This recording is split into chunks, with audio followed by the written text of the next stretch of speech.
kayo ng Jalo Plus frame. Sayang po. Kasi yung glass ninyo hindi na magagamit. Kasi yung ano nito, body nito, parang 1/2 lang. Ito naka 1. Yan, kita nyo naman o naka 1. Mas makapal maano to, malapad kaysa ito. Kaya itong ilagay nyo, ipalit nyo sa ano, malaglag yung glass ninyo. Pangit naman tingnan kung ano, kung gusto niyo talaga, pwede naman maglagay kayo ng kahit 1/4 na ano, kayo na, o lagi og simento 'yon, lagyan niyo ng konti simento para ano yung glass, pwede ito. Pero ipalit lang niyo na hindi kayo ano yan tinatawag na maglagay kayo sa ano na masukat yung glass talaga. Laglag yung glass ninyo. Sabi na, sige ito na lang, dagdagan lang namin ng simento para yung glass hindi malaglag.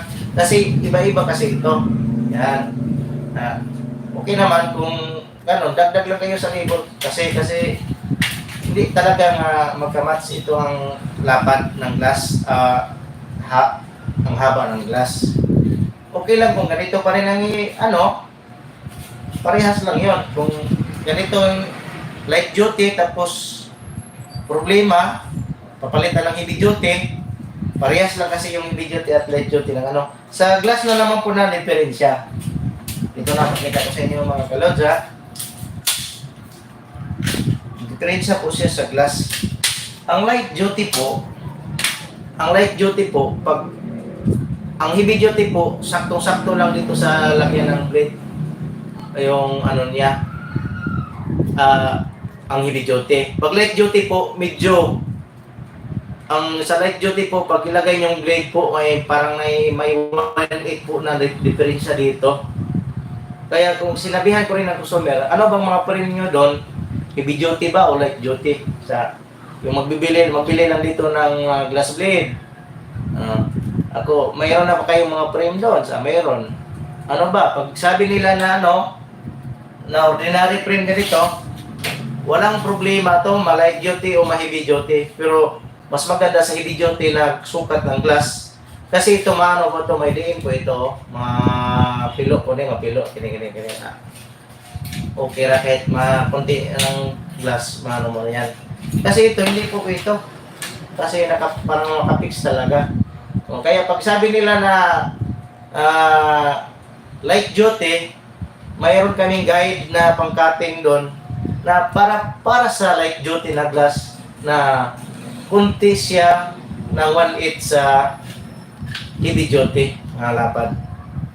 Okay. Pag heavy duty, mayroon naman kaming guide doon. Kaya yung customer, bago mo bigyan, o bago mo yan uuhan yung mga ano nila, dapat mayroon talaga kang interviewin mo muna kung ano ang mga kagamitan doon, anong mga ginagamit doon, para ma-aware naman sila, hindi naman sila magpabalik-balik.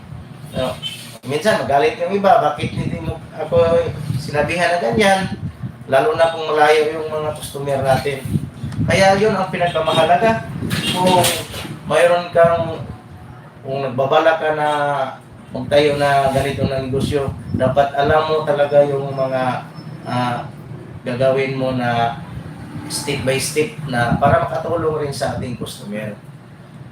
Yan lang muna mga kalods para medyo mataas yung live natin.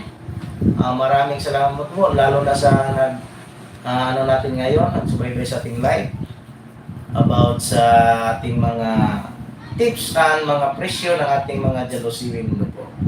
God bless everyone at maraming salamat.